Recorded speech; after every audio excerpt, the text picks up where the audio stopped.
नमस्कार दोस्तों, आज मैं आपको सोमवार व्रत कथा सुनाऊंगी। आप सभी मेरे साथ बोलिए ओम नमः शिवाय।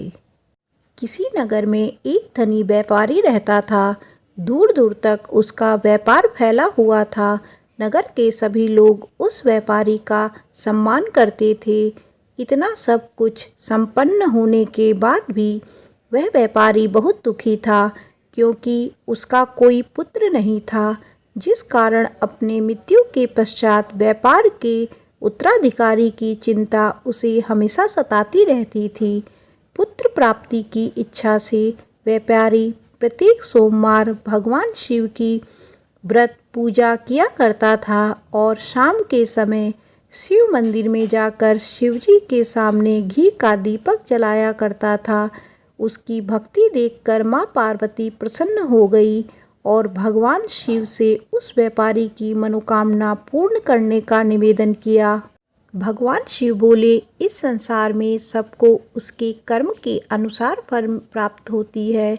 जो प्राणी जैसा कर्म करते हैं उन्हें वैसा ही फल प्राप्त होता है। शिव जी द्वारा समझाने के बावजूद माँ पार्वती नहीं मानी और उस व्यापारी की मनोकामना पूर्ति हेतु वे शिव जी से बार बार अनुरोध करती रही। अंततः माता के आग्रह को देखकर भगवान भोलेनाथ को उस व्यापारी को पुत्र प्राप्ति का वरदान देना पड़ा। वरदान देने के पश्चात भोलेनाथ माँ पार्वती से बोले, आपके आग्रह पर मैंने पुत्र प्राप्ति का वरदान तो दे दिया, परंतु इसका यह पुत्र 16 वर्ष से अधिक समय तक जीवित नहीं रहेगा। उसी रात भगवान शिव उस व्यापारी के स्वप्न में आए और उसे पुत्र प्राप्ति का वरदान दिया और उसके पुत्र के 16 वर्ष तक जीवित रहने की भी बात बताई। भगवान के वरदान से व्यापारी को खुशी तो हुई, लेकिन पुत्र की अल्प आयु की चिंता ने उस खुशी को नष्ट कर दिया। व्यापारी पहले की तरह सोमवार के दिन भगवान शिव का विधिवत व्रत करता रहा।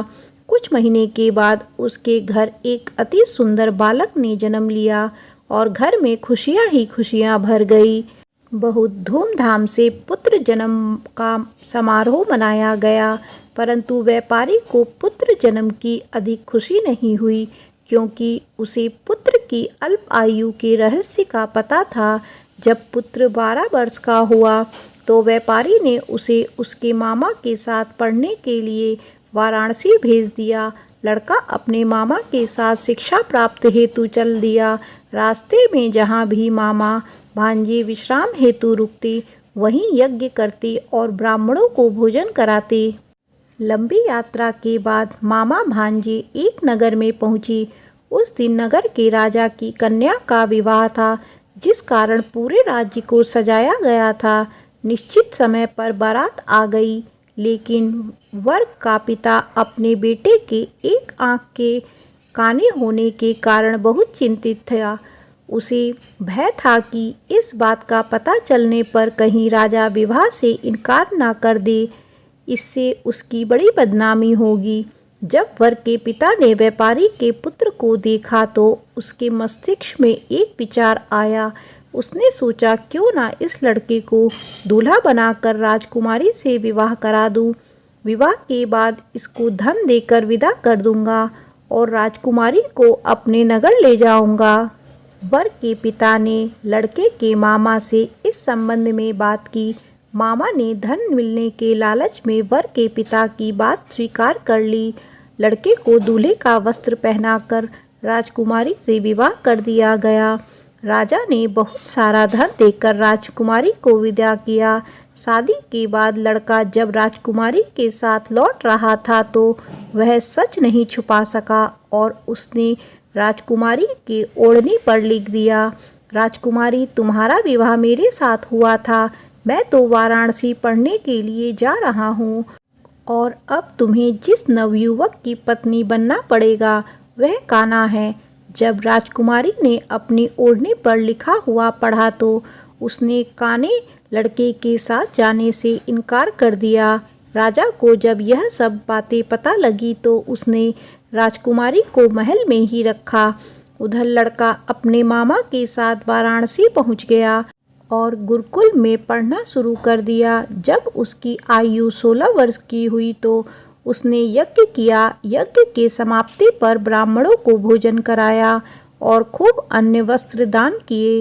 रात को वह अपने शयन में सो गया। शिव के वरदान के अनुसार शयना अवस्था में ही उसके प्राण पखेरु उड़ गए। सूर्य उदय पर मामा मृत भांजे को देखकर रोने पीटने लगा। आसपास के लोग भी एकत्र होकर दुख प्रकट करने लगे। लड़के के मामा के रोने विलाप करने के स्वर समीप से गुजरते हुए भगवान शिव और माता पार्वती ने भी सुने। माता पार्वती ने भगवान से कहा, प्राणनाथ, मुझे इसके रोने के स्वर सहन नहीं हो रहे। आप इस व्यक्ति के कष्ट को दूर करें। भगवान शिव ने माता पार्वती के साथ अदृश्य रूप में समीप जाकर देखा तो भोलेनाथ माता पार्वती से बोले, यह तो उसी व्यापारी का पुत्र है जिसे मैंने 16 वर्ष की आयु का वरदान दिया था। इसकी आयु पूरी हो गई है। माँ पार्वती ने फिर भगवान शिव से निवेदन कर उस बालक को जीवन देने का आग्रह किया।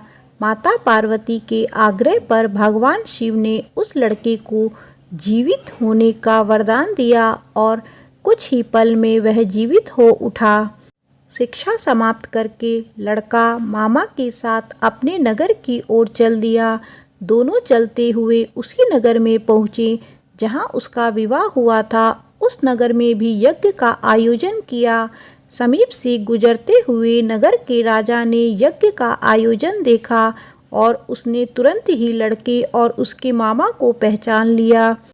यज्ञ के समाप्त होने पर राजा मामा और लड़के को महल ले गया और कुछ दिन उन्हें महल में रखकर बहुत सा धन, वस्त्र आदि देकर राजकुमारी के साथ विदा कर दिया। इधर भूखे प्यासे रहकर व्यापारी और उसकी पत्नी बेटे की प्रतीक्षा कर रहे थे। उन्होंने प्रतिज्ञा कर रखी थी कि यदि उन्हें अपने बेटे की मृत्यु का समाचार मिला तो दोनों अपने प्राण त्याग देंगे। परंतु जैसे ही उसने बेटे के जीवित वापस लौटने का समाचार सुना तो वह बहुत प्रसन्न हुआ। वह अपनी पत्नी और मित्रों के साथ नगर के द्वार पर पहुंचा। अपने बेटे के विवाह का समाचार सुनकर पुत्र वधू राजकुमारी को देखकर उसकी खुशी का ठिकाना ना रहा।